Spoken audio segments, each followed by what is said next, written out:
Hey, what's going on, everybody? Welcome to Mornings with the Focus. Joined this morning by Justin Walters at Sports Ruckus, as you can see his handle, from the good folks over at Sports Ruckus. You guys know how this goes already. It's the second week of it. We're here to talk with you guys, to you guys. There's things you want to bring up, things you want to address. Hit the comment section and let us know. It's literally that simple. Got a couple, scripted or scheduled topics. Then we're gonna find out what you guys want to talk about. And most importantly, what I got like three topics to get through. After that, we're gonna see where Justin wants to go with this conversation this morning. Again, welcome to Mornings with the Focus. All right. Somebody made history last night. Shocker to no one. Last night, Nikola Jokic made history putting another feather in his campaign for MVP. The Joker became the first player in NBA history to score 2,000 points, pull down 1,000 rebounds, and have 500 assists in a single season. He did so with a 35 point, 16 rebounds, 6 assists, and 5 steal performance last night in a 122-109 win over the Memphis Grizzlies. Most importantly in this game, they clinched their playoff spot, which goes a long way, especially out west with the job of what they did. He and his group out there, while missing some key players, they clinched the 6th spot out west, which means they were able to avoid the play-in game. Again, no Jamal Murray, no Michael Porter Jr. You had the Joker, and apparently that was more than enough. So kudos to him for having a great season and making the MVP race that much more interesting because, several people have already given the award away, and a couple other folks, including Giannis and Joker, kind of like not so fast. Heard Embiid last week, trying to politic for as to why he definitely deserves it and hang on to the award. And some other folks are letting their performances do the talking, and it should be very interesting. On to another NBA topic real quick. This youngster had a great day, great night rather, last night. And again, this is teams battling for playoff position. The only thing's not set in each conference is where teams are slotted in the play-in. Anthony Edwards last night was amazing. Wanted to shout him out in a matchup between two play-in teams. So again, you needed this win. He led the Wolves to a 127-121 victory over the Spurs. Had a career-high 49 points. He shot 16-28 from the floor. He had 8 rebounds and 6 assists as well. It was the 50th 40-point game of his young career. Second year, man, 5 40-point games isn't bad. And he was just a free throw or two under, from hitting 50 points in this game. But most importantly for them, again, they're battling, they're jockeying right now for playoff position. Looking at the standings real quick, at least out east, as of right now, Cavs are in 7th, Brooklyn's in 8th, the Hawks are in 9th, and the Hornets are in 10th. All right. Out west, Minnesota's in 7th, the Clippers are in 8th, the Pelicans are in 9th, and the Spurs are still in 10th.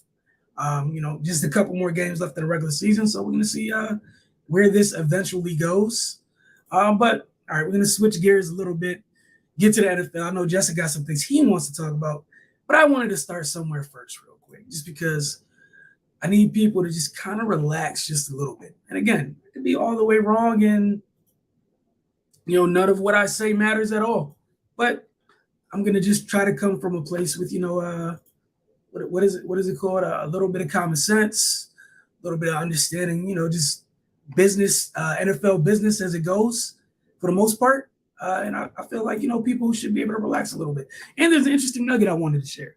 So right now, if you guys haven't heard, there's a whole bunch of noise being made about one Debo Edwards. Debo Samuels, rather. I'm sorry. Sorry, Debo.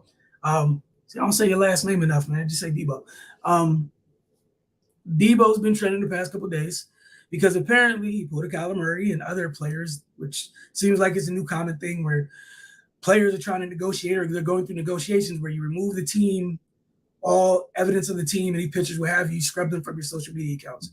Debo uses IG way more than he uses Twitter, and there it is. So Niner fans started going nuts yesterday. Everybody's going crazy about possible trade scenarios and all this other stuff. All right, so I hate to be the person. I'm going to probably pour a little bit of cold water on this for both Niner fans and non-Niner fans who feel like their teams might have a chance at acquiring Debo. And again, this is just what I've taken from all of this. I had some folks text me yesterday about some, reports, and some of the reports are missing, key pieces of information. So, first, he has one more year left on his rookie deal. He wasn't a first-round pick, so he doesn't have that fifth-year option. Keep that in mind. He was in a loaded second round. In that draft, that second round was loaded with wideouts. Cool, there's nothing wrong with that. But again, he has a year left on his rookie deal, which would be this year coming up. So while he had an outstanding year last year, you can't really afford to hold out right now because this wouldn't be this.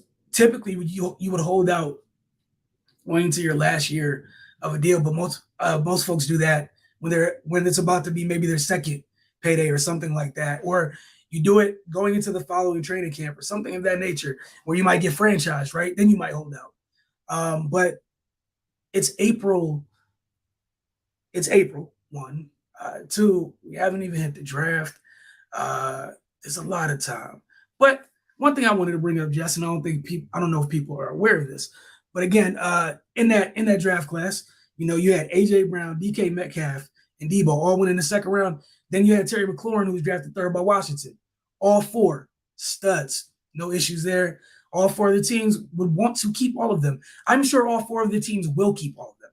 I just feel like right now, because you can't look around and be like, hey, DK got this, AJ got that, or Debo got that, Terry got that. There's no reference point, right, to match it up or line it against because they're out the same draft class. So until one of you're almost kind of waiting for the game of chicken to end between the 4 of them. One of them needs to sign first, and then the other 3 know where they could go. Then they can be like, hey, I kind of did more than him, or I haven't been hurt, etc. You're looking for whatever, but if nobody has a deal, there's nothing to base it off of. You know what I'm saying? There's no starting point, and people got to keep that in mind. Another thing, I don't know if people are aware of this. Of those 4 people, 3 of them have the same agent.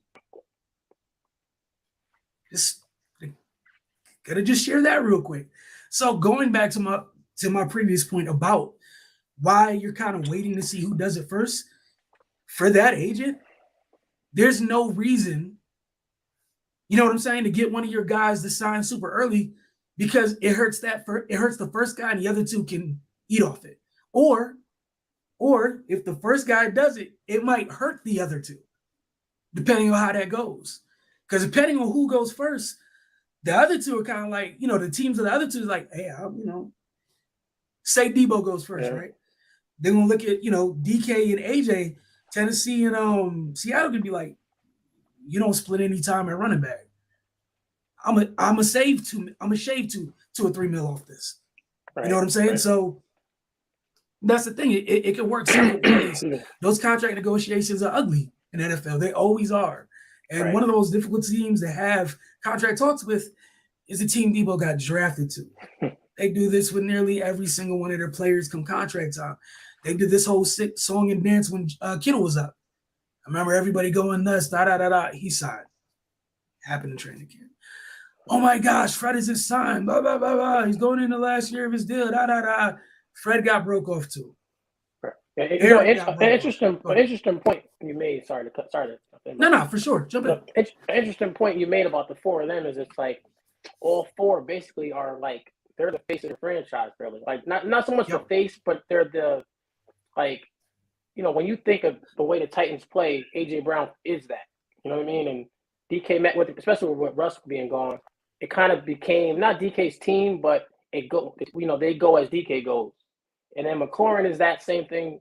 That offense is so inconsistent, but when it is going, it's because of McLaurin. And I think that's a big thing that I didn't think about how you said where the agent might, wait to say, hey, maybe one of these guys gets an all-pro. That changes everything. Or, maybe you want to go because you could argue all 4 can really argue that they've had the better careers because DK got off to the hot start. AJ's been the most consistent. And Debo had this, the season he had last year, and the importance he has to the Niners mentality. You know what I mean? More so than, because of stopping him. It's not so much, okay, I'm going to put this guy on him, or to hear Jalen Ramsey say Debo is 1A or 1C or, with the top three guys, that means a lot, because he's a guy no one wants to play against, which is the 49ers' whole thing. Is just a bunch of guys you don't want to tackle, you don't want to block, you don't want to get hit by. And so for them to think that they're just going to discard Debo like that, his value may be more than, it is more than, than a normal receiver. If you say, oh, he's just a X or a Z or whatever, it's not so much that, it's everything, and then also not like you said earlier, is this group doesn't go with Devontae and Tyreek. They go with that group. And, maybe, they're probably, obviously they're above the CeeDee Lamb, that next group, but that they're in that other group of guys who you don't get the 30. Just because Christian Kirk got paid what he got paid, that means nothing to them, because that's just a bad contract or just a different contract. But they're the next wave. So they're not going to get the 30 mil like Tyreek, and because Tyreek and Devontae are just, they've just been doing it for so long. It's like I'm saying, bordering on sure thing. And I mean, in different places it may not work out, but with them two guys, they've seen every coverage and won. You know what I mean? And that Tyreek was doing it with Alex Smith. Tyreek was doing it with Pat Mahomes. So it's just a different type of thing. And I mean, not saying any of these guys can't get there, but just the whole thing of to assume that you're going to pay these guys more than them right now is a lot. Yeah, and that's the tough part for all of them, honestly. Because of where they're drafted in the state of those teams at the time, almost all the teams are in some type of flux. And you got to think about the role they play in their offenses. Like, they all play big roles in their offense. Maybe DK might be to the lesser extent, but that was only because he played with the best quarterback of the four rather. So if you're Seattle, like, you love DK, but you don't know what you don't know what DK looks like after Russ. Go one or two ways, right? So I'm just thinking in terms of from a business standpoint, like you have a really good idea. Like, what you know right now, if you're all 40 teams, I drafted a stud. That's what I do know. Unfortunately, 4 years in, I none of them have been consistent enough to be paid, like you said, what Tyreek or Devontae are getting at this point. However, you almost want to project it a little bit, because you don't want to mess this up too bad, because in a year or two, into the extension, they could be underpaid. If you take care of stuff around you. So again, not to be mean, but Debo was a deep threat at South Carolina. All the stuff he's doing in the league, he hasn't been able to do this stuff one of the things he did best on tape in college because of things around him, because of his QB situation. So keep that in mind. There's a whole part of his game we have no idea about. Well, not that we have no idea about, but that's not that we haven't seen from a statistical standpoint because of that. So there's a possibility now that you change QBs, depending on how things go with 5, you might want to lock him in at the current price. You know what I'm saying? Like, you just might want to. Same thing when Terry gets a quarterback. For all we know, even, all the jokes about Carson, etc., Terry might take the heck off. I mean, he's been amazing without a quarterback. He gets somebody who might accidentally be able to, where he doesn't have to slow up and wait for the ball after he wins. Things get interesting. Right. Or also you get a guy, just the fact of having a quarterback that's not elite might help the other three in a way, because Russ would go to Lockett more. Russ kind of did what Russ did. It was Russ' offense. He's not the ball's not coming out on time. So maybe, now the DK is eating more on comebacks and slants and more consistently catching passes. Or even with AJ Brown. It's AJ, with Tannehill throwing on the ball, it's like it's still Derrick Henry's offense. Yep. Or, so it's, you see him he made a lot of big plays, but he didn't get fed the way he could have, and now you got other guys behind him coming up. You got the Chases and those guys like that. So they're in a weird spot, because if they're able to really be fed the way they're capable, you might go through the roof. Whereas the thing about Debo is he's not going to be numbers based because there's too much talent around him, and the coaching's quality. You know what I mean? There's no way Shanahan's not going to. Debo gets the ball when they need him to get the ball. You know what I mean? It's not empty touches. Hey, Debo, just take, and that's that. It speaks to how talented he is. He knows it. They know it. The outside world is never going to really buy in. You see it when the 49ers are making a playoff run. But, if the season doesn't go great, you're going to say, oh, well, he's just a 75 catch, whatever, with this many carry guy. But what he brings to that team is something you can't replace. Like, Debo is the one that basically muscled the Cowboys, Debo is the one that the Rams don't want to mess with at all. And then having Ayuk, who's getting better, having Kittle, having the running backs, having the quarterback that's an athlete. It just says, and again, having the offensive scheme. So I think Debo is a special player, but like he's not going to be a guy you can measure with numbers. Yep. And I think the other thing to keep in mind here too is, in terms of how they value him, like I think going back, one of the things this made me think of, and I do not think this is the same thing, was back to when they had the trade for Buckner or whatever. I think in hindsight, where I think I messed up was in terms of, I think I saw what Buckner's value was through a fan's eyes. They didn't value Buckner the way that I think they value Debo or Fred or George, if that makes sense. Right. And I think that's why, to me, I'm not worried about any of it. Like, it's just like, you know what it is to me? Bro, you're dealing with Parag in that front office. I know it's going to be annoying. They love you, but they're going through every little bit of, oh, man, you remember that one year you showed up for camp a little overweight? How do we know that doesn't happen again? Let me put a clause in here to protect ourselves against, like, I know that's why it's annoying. Because that's who they are. I remember they got the messing around and taking too long with Trent Williams. We all heard the stories. Kyle walked in like, y'all better stop playing. Trent got his bag. And it's probably going to happen again. But I think that's the biggest part of it is what's the number going to be? And then, like, again, you don't want to be – you probably want to leave yourself some room. Like, someone brought up a great point. Like, Tyreek, like, he might get something close to Tyreek's deal. Because if you break down Tyreek's deal, it's pretty much 24 or whatever. But there's years in it where he's not making anything from a cap standpoint.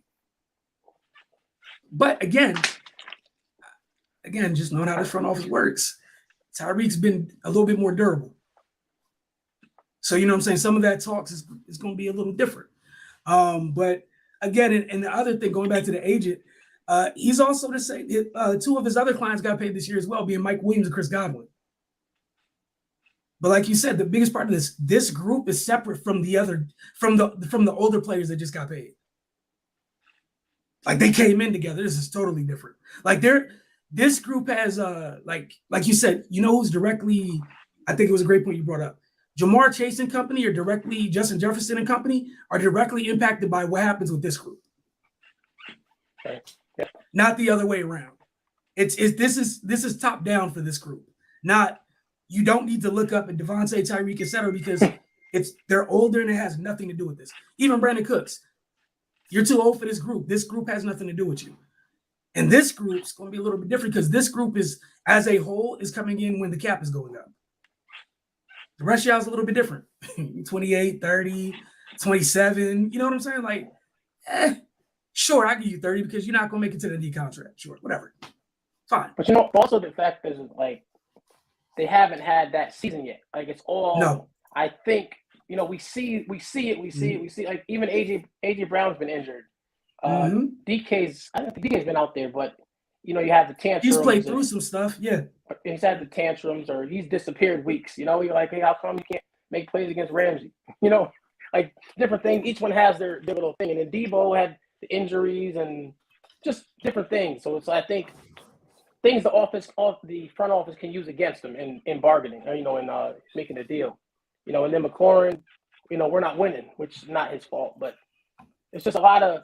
That's the game they're playing. That's the game they have to play. Yep. And that's the tough part about it. I feel like sometimes folks don't get it. Like, this is the business side of it. Because from a business side, you're going to look at all the things that the kids haven't been able to do yet. And we all know why they haven't been able to do it. But again, the point is, if I can save money somewhere, it's the NFL. This is what they're going to do. It's literally their job, unfortunately, their job to save money. Right. Even when they give people big deals, they find a way to cut corners somewhere. Right. It's just like these guys are too young to throw all these kids are too young to do the void deal, the void years. Because all these kids are young enough where there's going to be a second contract. So whatever they get, if it's 4 or 5 years or what have you, to me, they're all going to get 3-year contracts. And in the last 2 years, it's restructure time. That's just me personally. That's where I see this going. 3 or 4 year deals, or maybe it's 4 years, whatever, 5 years, whatever. To me, it's 3-year deals, a bunch of money guaranteed. As soon as you get to year 3, hey, it's restructure talk time. You got to figure out what the second contract looks like. And then it's going to be different because then in another couple of years, all those players are like, all right, look, I definitely had one of those seasons you were talking about. I might have had 2 of them. Right. And you better hope I don't have 3 of them. Because I'm coming to this table and I'm thinking about what happened to me last time. Because that's a totally different conversation we're having.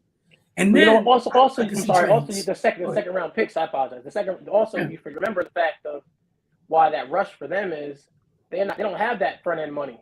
Yep. So right now, so you want to get off. You're like, I'm not a second round pick. I'm looking at, N'Keal Harry, and I'm like, he making first round money, and I'm struggling as I'm one of the stars of the team, and I'm making second, third round money. So I get that on their side, but also that could be what rushes you into a bad deal.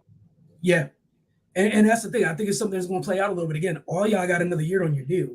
And what sucks for y'all is all of you were first round talents that lasted until the second round. Right. And third rounds and Terry. Terry's even tougher. He was the third round selection of this group. Right. It's tough. It's tough. Kill Harry's chilling because even no matter what happened, he got first round bread. Right. He slided that first round contract. So he got a little bit more for that. Him and Laquan Treadwell, they waiting to float around the league on league minimums the rest of their career. Man, just picking value spots. How can I contribute here? Because, I got drafted where I got drafted. It is what it is. But it's also a great reminder, looking in this draft coming up, folks sometimes have the issue identifying first round talent. And you can get it in multiple rounds. Again, 3 of these dudes came in round 2. 1 of them came in round 3. What were people looking at? I can't remember the dudes who went first round wide receivers in that draft. You know what I'm saying? Not even trying to be funny, but that's all it is. And I saw some people oh, well, Debo can come and hold out and that's $40K a day in training camp to miss.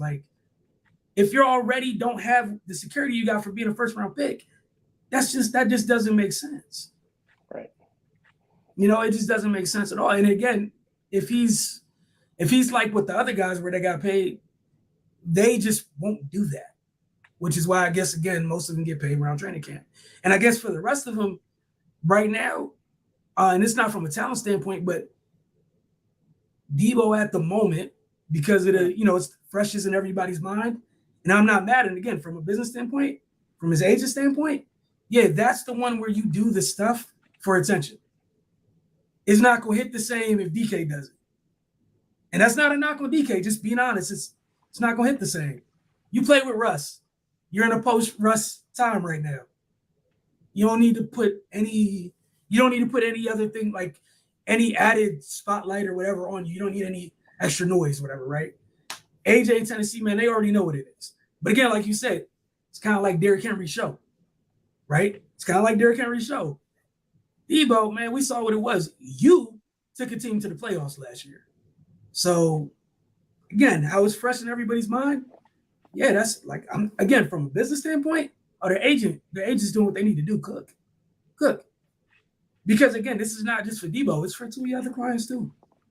It impacts literally 3 of your clients directly. And probably, I'm not sure if he's Chase's agent or not, but he got a couple clients in the classes to follow. So, it's kind of important. But what you have on the docket for today, man? whatever you want to talk about, but just looking at since we've been talking receivers, we can if you want to jump into this receiver class. Okay.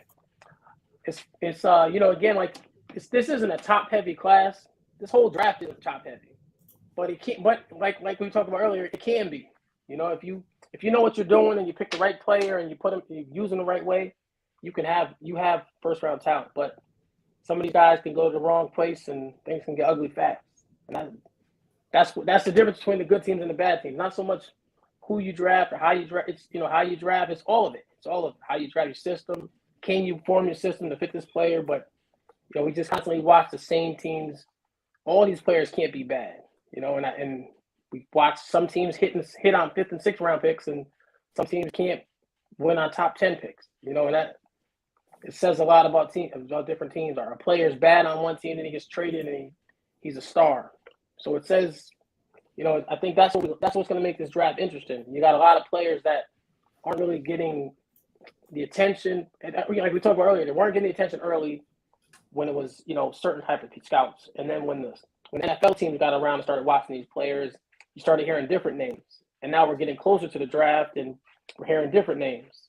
So that's what makes this whole process so interesting and fun in a way. But it's just going to be fun to watch, just to see how the top group goes off the board. You got Garrett Wilson from the two Ohio State, Garrett Wilson, Chris Olave. You got Traylon Burks.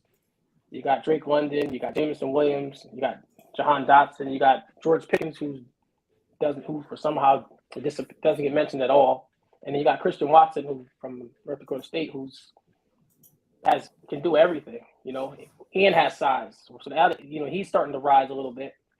And just think it's going to be. And then you got the Cincinnati kid who's came, all of a sudden he had a good combine, and now you're hearing his name. He's the next top notch DK Metcalf, Chase Claypool type that, and maybe he is. But I don't really see it on tape the way everyone says. But it's just gonna be interesting to watch, And it's all fit based. I'm a Cowboy, I guess, fan. I was raised around people who were Cowboy fans, so that's the team I'm with. So it's just like they're a team where I would prefer they don't take a guy like Traylon Burks because they would know how to use him. They need a plug and play guy who put him on the left and put him, and he's going to win his one-on-ones. Whereas Traylon Burks may need more stuff designed for him. But he's a beast. He's a physical specimen. He can high point the ball, can catch some traffic, can run after catch, screens, reverses, whatever you need. But it's not a put him here and win with specific routes. And I think that's where each one of these guys has their thing. Like Garrett Wilson has a little bit of Beckham to him, a little CeeDee Lamb to him. It's just he's a smaller guy, but a slim guy, but he can high point the ball, catch the ball in traffic, has some run after catch ability. He's just a talented player. And then you have Drake London, I'm not the biggest fan of Drake London because he kind of has a Marcus Colston vibe to him, like a bigger slot guy. And even the contested catch stuff on the outside, I don't know. He's one of the guys for some reason you're interested to see what he does if he has a pro day, because the questions are totally athletic ability. He knows what he's doing. He's like a seasoned seasoned player, but in college. You know what I mean? So like, how does that work against pros? That'd be interesting to watch, and he'd have to go to the right spot. So it's like trying to figure out, are any of these guys number ones? And I don't see a lot of these guys are complementary parts. I see Burks could be in the right situation. Garrett Wilson could be in the right situation. Jameson Williams has number one qualities. He might not be the all-around guy yet, but you don't teach that kind of speed. That's the type of speed that fast people say he's fast. You know what I mean? He's just, you watch him walking away from people, and angles disappear. And you're watching in the SEC. It's effortless. It's effortless. He's already running fast and changes speeds. I don't know what the next gear is. His double moves are insane. He starts to break down and it's over. The ball goes up and he hits the next gear. With the ball, he's even faster. He's just a talent, a special. He doesn't have the greatest hands. Like, doesn't have a ton of drops, but just when he goes after, sometimes it makes I'm hesitant. Like, is he gonna catch this ball? like his hand placement isn't always perfect, but he seems to make tough catches. But that the A&M game they played this year when they were down early, they ended up losing, but they just decided, okay, Texas A&M is going to blitz us and play man to man, and he went to work. And from that point on, you could see his confidence grew, and Bryce Young's confidence in him grew, and he took off from there. So he's a talented player, and imagine, people talk about Kansas City thing. I don't know if he goes to Kansas City, but he'll probably go earlier because that type of, you can't teach that kind of speed. And then the injury hurts him because a lot of the teams that are pick early, they need him to play right now. So yeah, whereas some of the later teams, you can wait a little bit, but he's a weapon. And like you said, with a lot of guys, he has a trump card. Where a lot of guys in this draft don't have a trump card. Who else? Like George Pickens, man. I think George Pickens is phenomenal. Like I just think he's a number one. He's a number one from win number ones. He's a number one in 1980, number one in 1990. He's just a wide receiver one. He's right. The dude when you're talking about. You're wondering about some of the other guys, and the other guys have to be. They could be wide receiver ones depending on the scheme and their fit and their role in the offense. He's a guy where I just slide in and go, I got me one. Right. I don't worry about any of it. He's one of the guys again. Like sometimes I think we were talking about corners and so the guys that are just fast enough, I never worry about them. Like I don't care about the time speed. We turn on the tape and you're not getting smoked. And it's against people that usually smoke people. I don't care what your time was. If you happen to be fast enough to make a play, if you're always fast enough, I'm comfortable there. Right. And George Pickens is just so freaking smooth at everything he does. I think people just overlook it. And, it's kind of things we've talked about before, something, I'll talk about, with different folks across different sports at times. It's like sometimes because somebody doesn't look overly sudden or something, people mistake it, they're not explosive. No, they just glide and smooth in what they do. So you don't think it is. But again, we've seen Pickens run away from people. We've seen Pickens big dog people. We've seen Pickens bully people. We've seen Pickens do a lot of different things. So I don't know why we're in this place where he's being overlooked, but someone's going to walk away very happy. Definitely. Like very, very happy. And some of the other guys you mentioned, like you talk about with Drake, I think he's somewhere between Mike Evans and Mike Pittman. He's somewhere in there. I don't, he's not a carbon copy of each one because he's not quite what they are. But I'm comfortable knowing that he's a big guy that's comfortable playing big. And he wins. Yeah, it's not going to be something where we think he's going to be taking the top off on a regular basis or whatever. But if you're 6'4" and you're 6'4" at every level of the field, I'm comfortable. Some folks aren't six. They're not the same height depending on where they are on the field, unfortunately. Right. But again, to me, that's just kind of a fit thing. I don't think everybody should just take Drake London. Like for somebody else, I hope you got your guy. And Drake's going to come compliment them. Right. Or if you're going to take him as the guy, I hope you got nothing but complimentary pieces. And then it's featured for him. But, it's a bunch of guys, man. Like you said, talking about Burks, I think people are thinking way too hard about something that's real simple. You talked about Jameson Williams in SEC running away from people. So is Treylon's big behind running away from people on a regular basis. In that conference, well, I don't care about the 40. I could care less. He wasn't getting caught. The only time we seen him get run down was when the pass prevented him from leaving. Right. And I'm not being funny, just being honest. So again, if it's the same thing that's happening, obviously not the same way because he's not as fast as Jameson Williams, but Jameson Williams is 180 pounds or whatever. This kid's 225 pounds. What are we doing? Why are we making this difficult?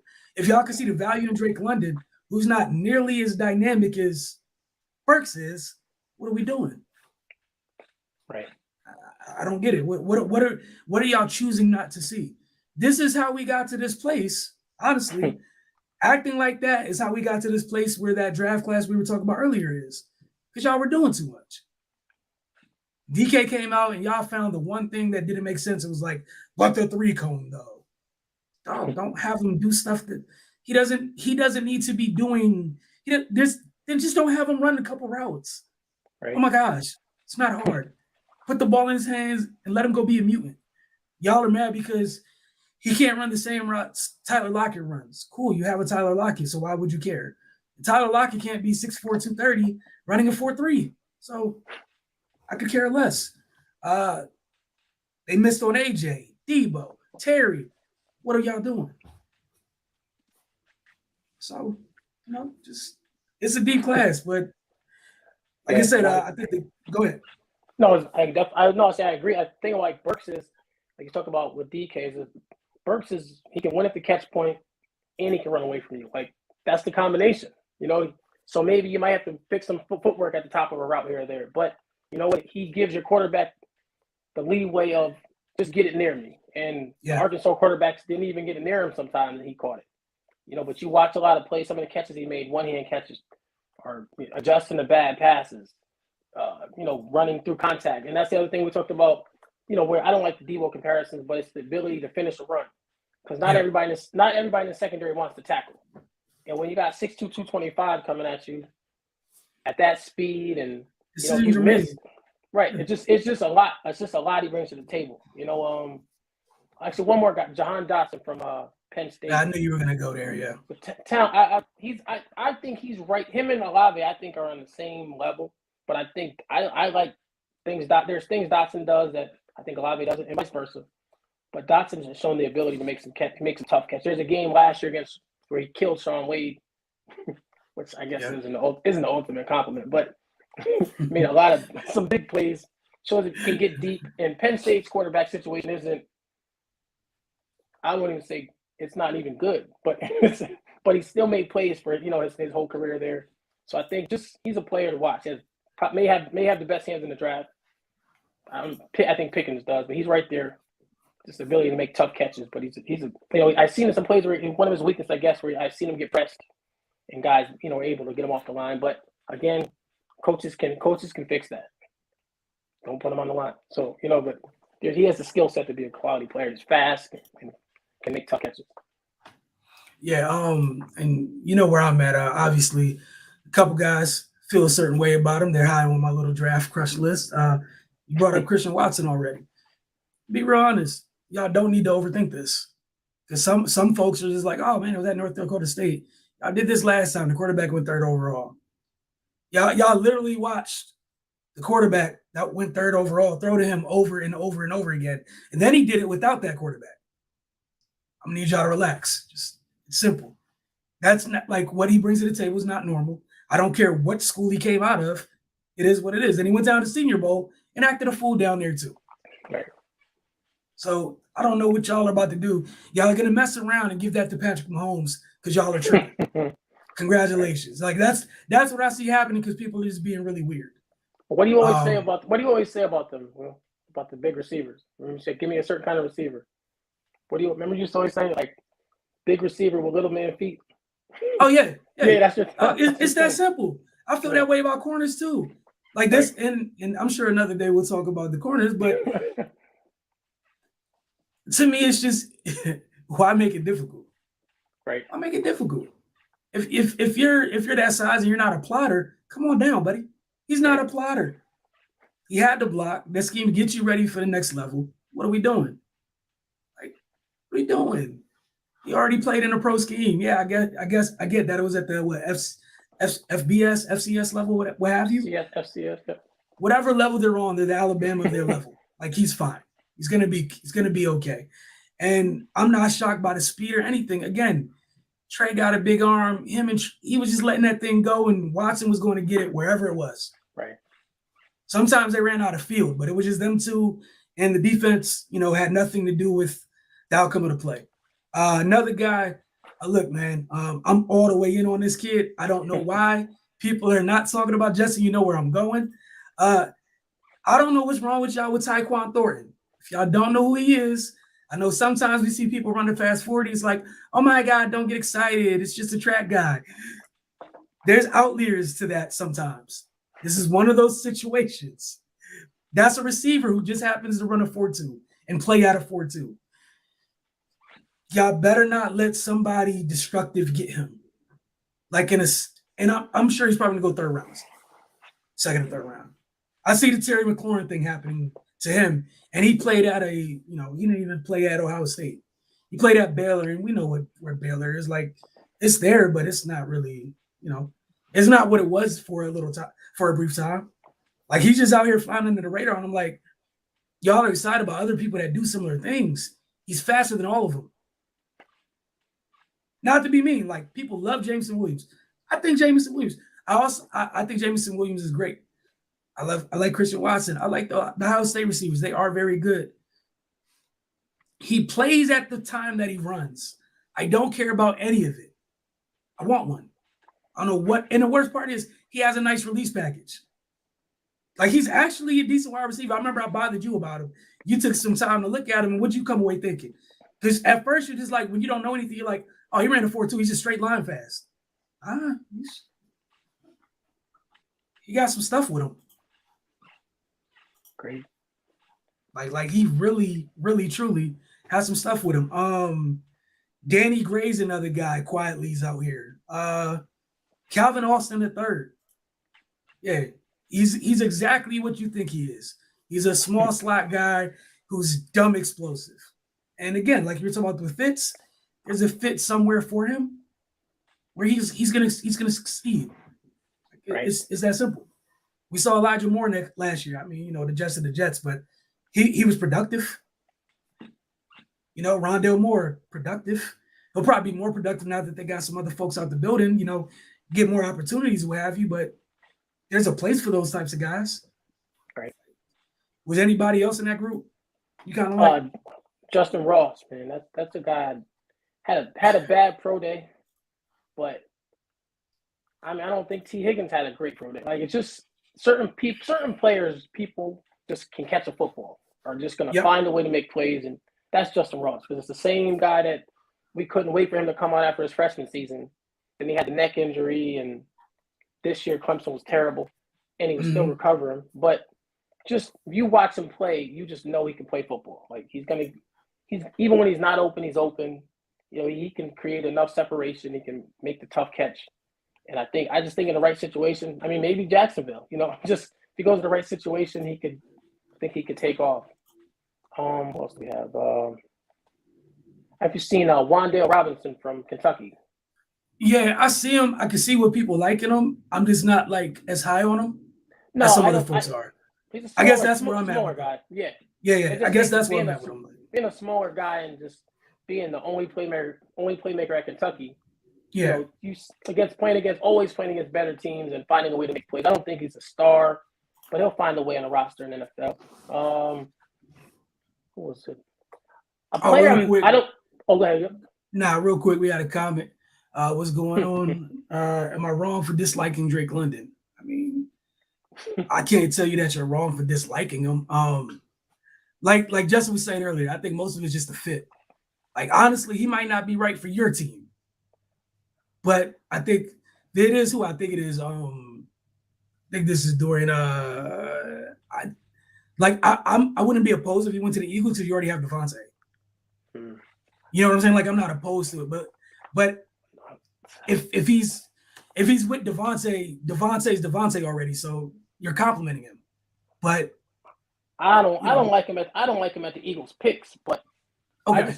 I think he's a good player, but I don't love him either. Like, I think in a class like this, I just feel the value. When you start messing with value, I just don't know I don't know. I think you can take Burks at that spot. You could take, Well, yeah, if I'm them, I would rather take Burks at that spot. So I'm just saying the places where London's getting pushed to, wide receiver one, like, what is London going to give me that Christian Watson can't give me? But maybe his hands are better, but what is he really giving me in certain things? Like, that playmaker ability is what I'm looking for.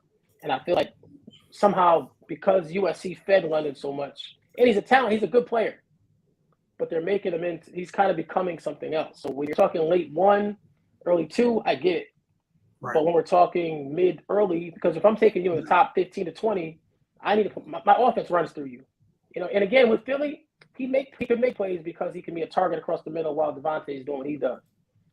But it's still, that's just makes him up. That'll make his stuff better. But what does it do for the Eagles? Where I feel like you can get a Burks who's going to finish these plays. You know, you hit him on an in-breaking route, and he might take it to the house. Whereas London it's going down afterwards. So I think that it's interesting. Like you said, it's a different type of thing where the fit and the value of the pick, where he's going to make plays. The value. Yeah, no, I like that you brought up the value because I think that's where I'm at with it too. End of round one, by all means, I think that's a great pick. If you get him at the end of round one, I think that's outstanding. If you choose to take him high in round one, that's a choice because that meant you definitely had the opportunity to take more dynamic options. And that's why I think, so I guess that's where Justin and I agree at is depending on where he is great value. But I do think he's a good player. I do think he's not going to be one of the USC players that hits the league and just flames out. I think he'll be solid. I don't think like it's that situation. I just think it's one of the things where people are putting him in a place that he doesn't necessarily need to be. And that's what's causing some of the, like you were talking about, Dorian, just like, am I wrong for disliking him? I'm sure a lot of it's because you've probably been spoon-fed these wide receiver one over and over again, and you're looking at all these range of dynamic things, and you're like, hey, no, I don't see it. Okay, so see, this is why he feels this way. And that's making sure. Yeah, see, I get it. Yeah, see, I get it. That would help someone breathe some type of disdain. Yeah, I get that. Yeah, no, he's not that. That's what Twitter does. Twitter does that to you, man. That's my like he's like he's like a possession plus to me. Like if you could be what Mike Williams is for the Chargers, like that's love. If you could be, right? Where it's not a bunch of yak, but you put it up top shelf, he goes and gets it. I'm okay with that. But again, I'm not taking that top 15, top 20. That's just me. But I'm talking about in terms of the role, being the guy opposite the guy, for sure. Go live Mike Williams' life. That's fine. End of the first round, yes. Top of the second round, steal. With the world available to you, option-wise, what are you doing? That's going to be me. And I could be wrong, but I'm literally going to be like, why? Why here? Why? Why? Why are we doing this right now? You don't have to. The end of the first round, again, steal, but you don't have to. Let's go. Who's another guy? So here, you already mentioned, like, people are in love with Sky Moore now. Yeah. What do you think about that? The infatuation with Sky Moore now. I do think he's solid, but I just where people are going with it. Yeah. Well, every time a new name comes out, I heard a funny comment where someone was like, if you don't put him in the first round, then it don't matter. Like the name won't get the hype it deserves unless it's mentioned in the first round. So if you were to say, hey, this guy might be a top 50 player, it doesn't have the ring to it. You know what I mean? But he's a player. He's an NFL player. He could end up being a starter, and he's a solid player. You know, he can run. He gets open, runs good routes, can catch the ball, but he doesn't have any. Actually, had a good 40 at the combine and all that, but he's not an explosive player. I don't see him destroying people on routes. Like I just think he's a really good player. But you know, like I said with Twitter, certain people throw a name out there, and then it just people run with it. You know, he's a towards the back of the top 10 receivers in this class. And then a guy who I didn't like in college at all, who I'm kind of accepted that he'll probably be a better pro than he was college player.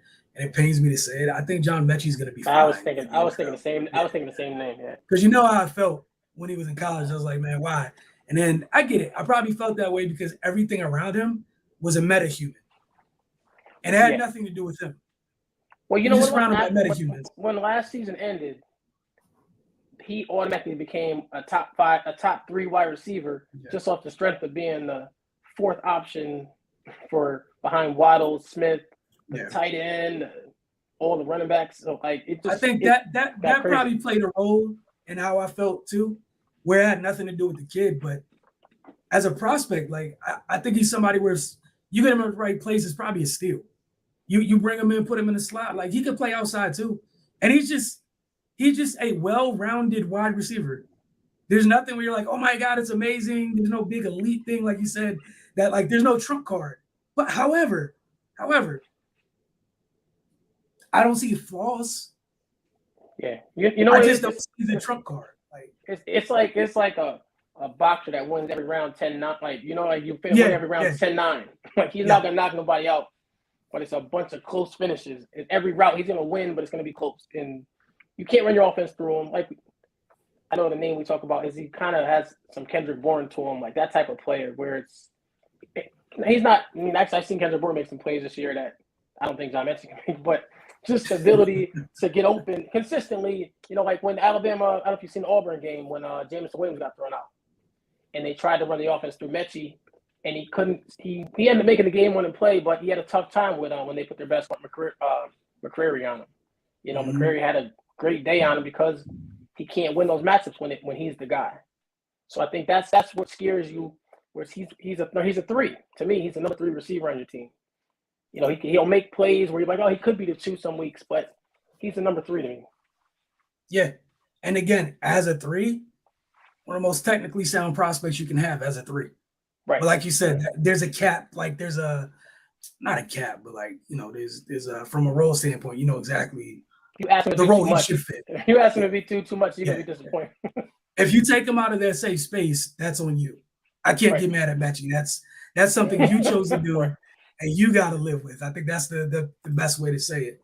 You already brought up Justin Ross. I told everybody about my love about Taekwon Thornton. You said what? Khalil Shakir, Boise State. All right, yeah, go ahead. He's a talented player. He makes a lot of tough catches. He can run out the catch. Physical player, like a 6'6" receiver, 190. But he's a solid player. I think he could probably go day 2, probably mid to late day 2. Like I said, you can check out some of his clips. He actually can play. Yeah, I know a lot of folks really like him. I've watched him a little bit. I haven't watched him that much. I'll probably get round back to it. But that's the thing again in this class. Like, there's something for everybody here. You just don't have the blow your doors off. Like, hey, it's Jamar Chase. Don't mess this up. You know what I'm saying? Like coming out from a prospect standpoint. Like, all right, it's Jamar Chase. Take him. Like, it's Jamar Chase and then the field. It's not that type thing. Or when, sorry, Dorian, when the Eagles messed up and, Justin Jefferson was right there, people were asking questions and, questions that didn't need to be asked or what have you. And, it's not that type of thing. I think a lot of people can improve their teams if they value these players correctly and utilize them correctly. But even the utilization starts with the valuing. If you don't have the right value on them, you're gonna mess up. Right. Mm-hmm. Because then you're gonna get in a place where some of these guys show glimpses of other guys that are in the league, but it's a flash and it's not consistent or sustainable. It's just at times I might do something Debo like. It doesn't mean you got Debo Samuels. It means he can do some Debo type things every once in a while in a perfect situation. That's it. But people get carried away and like that's the new thing. Go find Debo. No, stop. Like there's things Tyreek does that Debo can't do. There's things Debo does Tyreek can't do. Each one of them do stuff. They can be used similarly the same way, right? Both former running backs, what have you, but they're not the same player. And there's not a bunch of other people like them. Right. But also it requires an assessment of your team. Like, when you look at these players, again, like we were talking about the Eagles earlier, it's like, look at what you have. Look what Jalen throws. Look what Devontae does. So grabbing another Devontae isn't the wisest move, especially knowing that your number 2 receiver right now is what's his name, Watkins. You're like, so you need a big body is important for them. So as much as I like Garrett Wilson and guys like that, it could work, but it just makes it harder for you. Especially when you have a Traylon Burks or guys like that there, you want somebody to allow Jalen to just squeeze the ball in there and see what happens. Just throw it up and let his guy go get it, as opposed to watching Devontae more so winning on his route running and things like that. Like, I think that's where the teams really have to assess what you have. You go grab you grab the wrong guy, it'll make you look bad and make the player look bad. But some of these guys can really help. And I think there's so many teams, like, again, we keep going to the Eagles, the teams that are really close. You make the right choice, that offense can take off. And you make the wrong choice, we're right back where we were last year. And I think that's a lot of times teams we don't all share the same board. So when you see a guy go off the board, you can be like, that's not my number 1 guy. But for that team, he could fit them as a number one, whereas another team he doesn't. And we don't look at that. We go off our one favorite draft analyst board and we complain about every pick. Yeah, I think like another guy that would be perfect at Philly is like George Pickens. Mm-hmm. Yeah. You know, put him opposite Devontae again. Like we were talking about, I think Dorian before he got on, like there's one of the few guys like we feel is a wide receiver one guy. Like, go get him. And you want to throw something on the top shelf, it's only going to be him going up to reach for it. He's not making it a situation where both of y'all are going up to get it. Right. It's mine. And mine alone. But again, he stays out of the way. He'll stay out of the way of the little guys. You know, mm-hmm. they can have the rest of the field, and he'll go to his side and win his routes, which is really what they need. Yeah, especially with Jalen. Sometimes where I feel like he likes going to the sideline, but you don't have folks that could go, right? Go get the ball for him on the sideline, honestly. Because I feel like Jalen reminds me a little bit. I gotta say this slow before somebody get mad at me. I think the way him and Trey go about playing to me is they're guys that want to be risk averse. So they're fine throwing deep, right? Whereas it's my guy or nobody gets it. Fine going to the sideline. It's my guy or nobody gets it. One of the things people feel like they got issues with is they both don't like just throwing in the middle of the field for the sake of throwing in the middle of the field because they're risk averse. The difference is Trey, limited time or what have you, he has guys that are comfortable on the sideline to throw to. Philly doesn't have a bunch of guys yet that are comfortable. You know, you got Devontae where you can throw to everywhere, but he doesn't have a bunch of guys yet. You feel comfortable to, I'm going to put it up on the top shelf, go get it. Cool, nobody got it. It is what it is. You don't got somebody with go gadget arms to go get it. Like, yeah. I think that would be the thing. Again, like, Philly got several picks. I don't know if they have the right way. They got the balls to take Pickens right there. I would take him. Like I would take him. I wouldn't look back. Just because, no disrespect, love Christian Watson. I would take either one of them right there. But Pickens, like we watch you eat in the SEC, we already know. Like we know. Cleaner version. He's a cleaner. Exactly. Cleaner like you're closer to what you are right now than what Watson's going to be. Like Watson's just a big ball of talent. What's going on, Jovan? Just reminded Jovan, I don't know if you know, not doing this exact type of show in terms of what we're talking about today every morning, but Monday through Friday is 9:30 a.m. We're knocking out a morning show. You guys got time to hop on. It's just open for him to talk. Justin's on for Sports Ruckus. He's on just talk with this conversation. He brought us to just talk about wide receivers this morning. So Justin, he was saying he didn't even think about Pickens for the Eagles as a thought. This Dorian said too, didn't even think about him. Yeah, they got 15 and 18. Like, honestly, what you could do because you are who you are, right, double up right there and walk away and take the rest of the draft and fix stuff. Like, you can take Pickens and Watson right there and walk away. Like, I'm not even being funny. Like, if it's me, man, because y'all can't wait on Jameson Williams. Yeah, true. You know what I'm saying? Like, y'all need people that can contribute right away. Or even you want to take one of the Ohio State boys. You can take both of them for all I care. I don't care, but take two. If it's me, I'm rounding out my wide receiver core, and I'm going to find out exactly if dude's my quarterback for sure.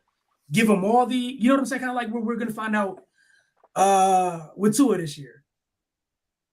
There's literally no excuse under the sun for you. Whatever happened to you before happened to you, but boom. Like, here, buddy. This is everything you can ever ask for. You know? So. If I'm the Eagles, man, I'd hope this Stingley slide keeps happening. Hope this keeps or my you know, bad. Hey, look, I'm saying, I'm sorry. You leave with Stingley and Pickens, man. For me, you got, think about this before the season started. If you said Pickens played to his potential or played to who he was his freshman year, a lot of us thought he was capable of being receiver one. Mm-hmm. You know what I mean? So and now you're able to get him where he's getting mentioned as wide receiver 5, 6, 7.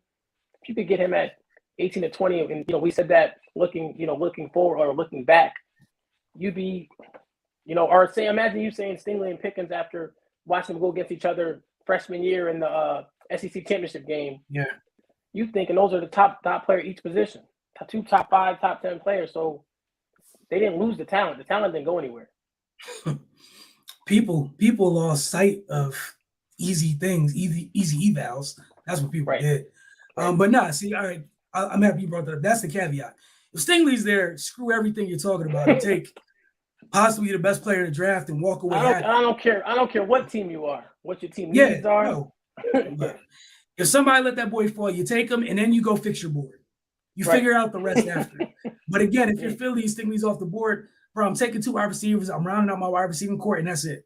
And there's good tight ends in this class, but you can get them in the 4th or 5th round because, you guys know how people treat tight ends. Right. We all know how people treat tight ends. Pitts went because Pitts was a metahuman. That an obvious metahuman. So yeah. Do we see any wide receivers dropping out the first round? Yeah, I think there's a bunch. I think there's a bunch of people in the conversation for first round wide receivers who aren't first round wide receivers. That's what I think. I think a lot of people got thrown into this club. They shouldn't have been given memberships to. So then it's going to turn around like, oh, they failed. I'm going to be like, to me, I'm like, or they went where they should have went. I mean, based off the hype, I could see Jahan Dodson going the 2nd round. Who else? Let me see. First round, like from what we hear, you got Wilson, you got Burks, you got London, you got Olave probably first 2. Who else? Jameson Williams, you don't know, but I'm assuming still first round. I think that's it. And then from what we hear, a lot of times you don't sound like Pickens is going in the first round. I just think that normal spot where we get the quarterback run late, that's where maybe someone jumps up and takes one of these guys. But I don't know. You just don't really, because no one's really being sold as that guy right now. People are trying to force it. I think that's where some of the London fatigue comes. Is we're trying to force guys because the body type and certain things like that. But it's really nothing that really jumps off the tape. Like you said, the only thing like we're talking about. Jameson Williams' speed is what jumps off the tape, so that's when they start getting pushed. And then for people that watch football, we watch how smooth George Pickens is, and that's why that's what we love him. So, all right, for me, it's just like the fact the guy was set out all season and comes in the playoff game and is like, oh well, he hasn't made a bunch of plays, but he walked in when they needed to catch and went up and caught a jump ball. So he hadn't played football all season. So I mean, not the fact that he didn't have 10 catches for 200 yards, the fact. They needed a play. They threw the ball to him, and he made a play in the SEC championship game and the championship game. So, I mean, it says a lot for the talent that he had. Yeah, and not to mention the tone that he set once he returned. Like, there's so many. You talk about the one catch. Yeah, he didn't have 5-6 catches. I do remember him putting his hands on people for that entire game. You know what I'm saying? So, man, like I think this could definitely be one of the things because, like Justin said, people are. It's a passing league. Wide receivers are going to get pushed up, and at times because of play style or resemblance, physically or whatever, is going to play into it for some folks that are evaluating or what have you. And people get put in conversations they don't need to be put in. This could easily be one of those years where in the 2nd and 3rd round wideouts outperform the 1st round wideouts, depending on where people fall. Like, I don't think there's that big of a gap because people are painting it as it's this huge gap. You got the Ohio State kids and Jameson Williams. And then, after that, I don't know.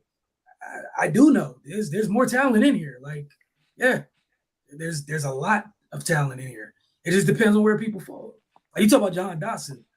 If he fall into the right place, I don't care who went before him. Like that gets interesting.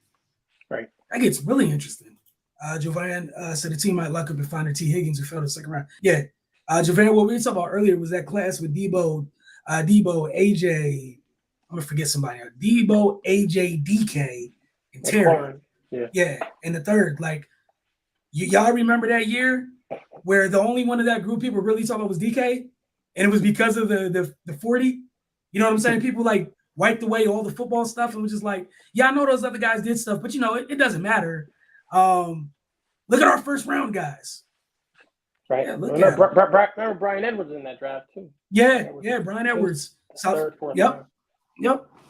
And again, look who's here right now. Going into their last year rookie deals. Some of these guys are franchise. They're franchise playmakers. We can say this for all their guys. Like, whatever level you want to put him. I'm not talking about the rest of the league in terms of how well the picks turned out. They're franchise playmakers. So we know that after 3 years for sure, all three of them, before they get the fourth year of their rookie deal, their final year of the rookie deal, all those teams are like, and we did good. Second round was good that year. Third round was good that year. So again, and if we looking at in hindsight, how the hell did Terry McLaurin fall? You know, like just being honest. In hindsight, how? We look at Debo. How the heck did that happen? DK had no reason. But it happened. And DK played with AJ. People watch DK and AJ together, and them two fell together. How, Sway? Like, it doesn't. How do you feel about Calvin Austin? Go ahead, Justin. I think he's a cleaner version though. Like I don't think where Rondell was like built more like a running back. Mm-hmm. Calvin Austin is actually a technician. Like he can run routes. Like in Senior Bowl, he separated himself, but he has some return ability, and he can actually win outside. I don't think you can put Rondell outside, but definitely a playmaker just like Rondell. But I think Calvin Austin can actually bring some other stuff to the table as a pure wide receiver. Beyonce Johnson, another guy who came out of nowhere from Toledo. Yeah, you're absolutely right. And look at him now. Like Pittsburgh's not trying to let that man go anywhere. Like there's people who's left Pittsburgh and Deontay's still here with no intentions of them letting that man go. So again, and this is one of those classes where it's deep, man. It's deep from a talent perspective, and it's deep everywhere but quarterback. Every position group in this class is deep as you know what. It's not a QB. But somebody's gonna walk up and take some of these quarterbacks. That's the scary thing is we know. Oh no, for sure. I wouldn't, but I'm just saying somebody will. I think quarterbacks, offensive tackles, and edges are about to get picked earlier than the wrong guys are gonna get picked earlier than they should. Right. It's not an indictment on the player, it's just people are going to look at some guys who are good players, but with low ceilings and be like, oh, they remind me of that player X. And the only thing they got in common might be race or part of the country they're from or favorite foods or something. Like it's really not that close of a comparison, but people are all in already. Right. Which wide receiver do you think comes first off the board? That's a good question. For me, I'd say Garrett Wilson, just because I think he's a pure wide receiver. He has gives some run up the catch, and I just think he has enough size and he plays big, meaning at the catch point. Not saying he's going to run anyone over or anything like that. Now, for me, I think I have him and Burks are my 1A, 1B. As if it was my board, obviously, but teams look at it differently. Like I've heard there's teams that don't like Burks, so there's teams that. There's teams that have London first, but for me, it's those two. Yeah, I think Olave will probably come off the board first. For me personally, not Olave, but Wilson to come off the board first. Olave shortly to follow. For me personally, it wouldn't go that way for me, but I think that's how it's going to happen because it doesn't hurt, man. We know where they went to school. It's too. Both of them as prospects are worth consideration of being taken first off the board as well. And yeah, it's probably I feel like at least with those two, you know exactly what you're getting from a general consensus, where people are more split on Burks and some other guys for whatever myriad of stupid reasoning. But but yeah, I guess it'd be the Ohio State kids probably back to back. That brings an interesting question to mind. Like I think it's based off where you said where ceilings and floors. Like for me, I think a guy like Burks, his ceiling is so high, but again, there's issues with the floor. Whereas like Olave, you know what you're getting, but to me, I see a solid 2. You know what I mean? Yeah. He's going to be my number 2 receiver. So it's hard for me to justify me taking my number 2 receiver in the top 15. But people do, you know what I mean? And I think that's where your mindset is. I can't miss this pick. Olave is not going to miss. He's going to be what he is. But I don't see him being your 1. And I think that's where it gets interesting. Like we were talking about earlier, look what Deontay Johnson is. And I feel like in some of these drafts, you can get a Deontay Johnson and round 2 or 3. You know what I mean? Obviously, if you know it was Beyonce Johnson, you take earlier, but I just think that's where it gets interesting for me. Is in a draft that doesn't have sure things, I'm willing to take a shot on a guy like on Burks, and because there's enough physical talent, there's enough things he does well, and if it hits, you got something special. Yeah, no, I'm with you. I definitely agree there, and that's the part of it. That's the tough part of it. And I feel some people are going to play it safe. Just is what it is. And I don't think you're wrong if you take the Ohio State kids. I don't think anything's wrong with that. However, again, me got this thing. If I'm selected in the top 20, I am not trying to hit a single. I'm not trying to bunt. I don't want a ground rule double. I don't even want a triple. It's what type of homer am I getting?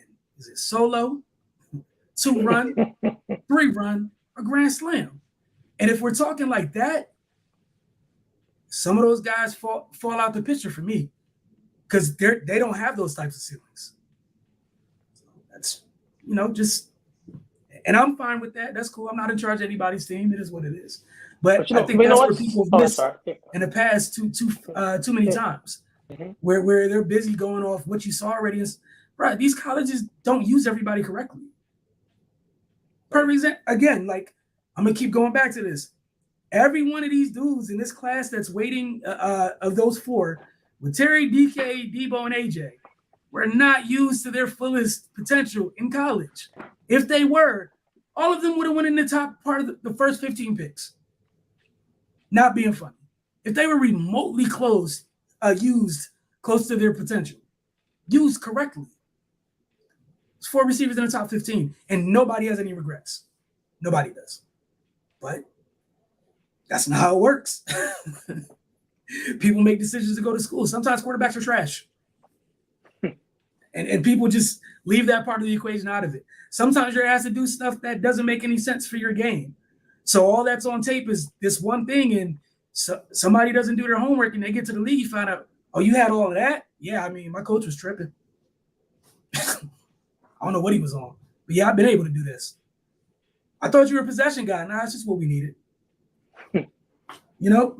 So yeah. A couple more questions will be out here because we went over it today, but appreciate you guys tuning in. And a reminder, we usually start at 9:30, so y'all go ahead and get in here a little bit earlier if possible. So Dorian wants to know, do you think the Saints draft the wide receiver after trading with Philly? That's a tough one. I can see that actually. I can see that. Because if they really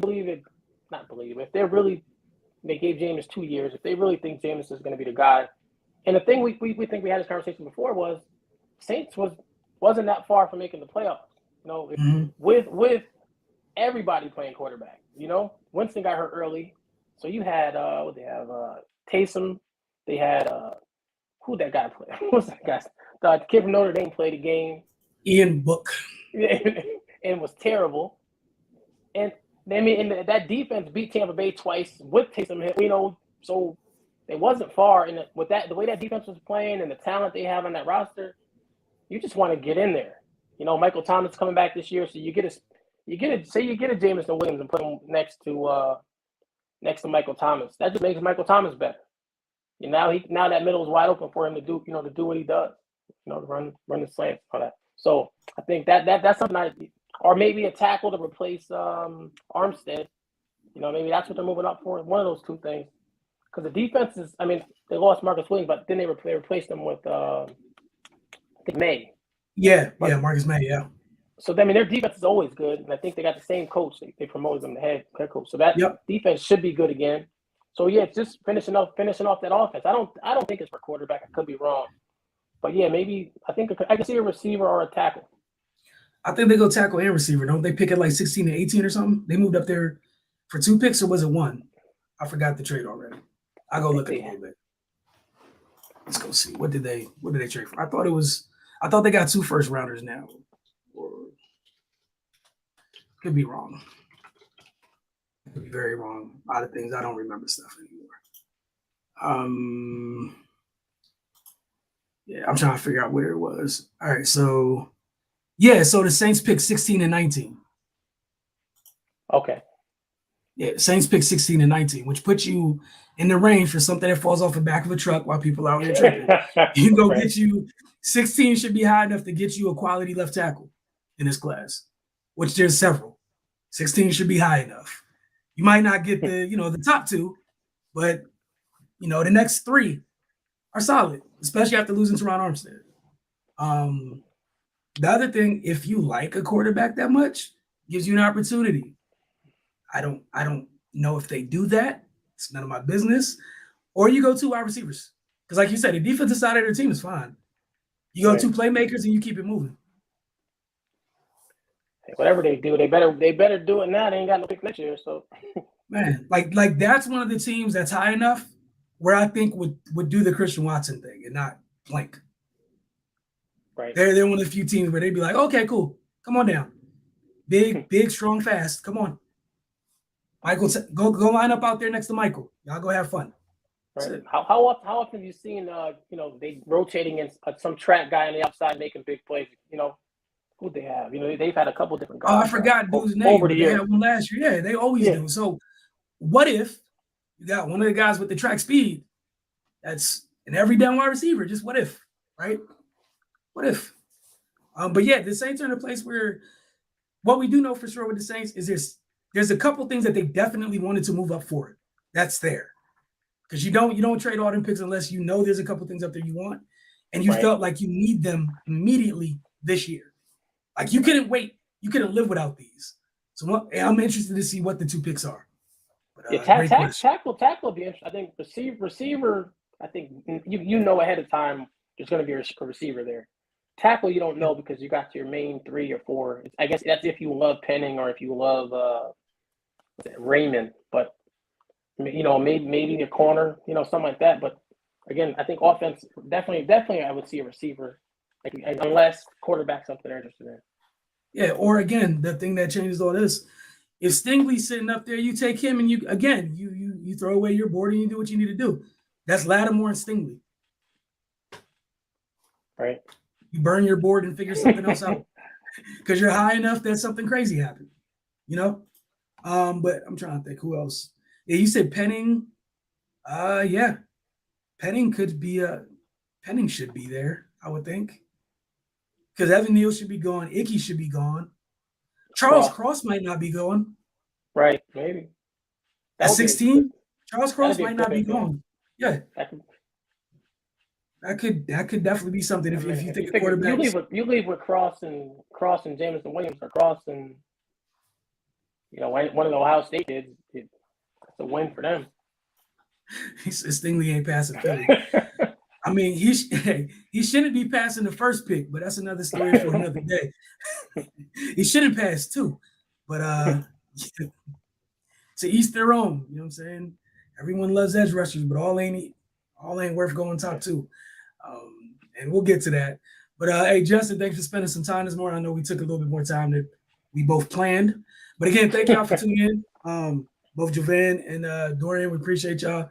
Again, Monday through Fridays, 9:30 a.m. Y'all got stuff y'all want to talk about, whether it's draft related, NBA, whatever y'all want to talk about. There's an opportunity to do so. So we appreciate you guys this morning. Thanks for watching Mornings with the Focus. Y'all have a great day and a good weekend. Again, we'll see you, bright and early Monday morning.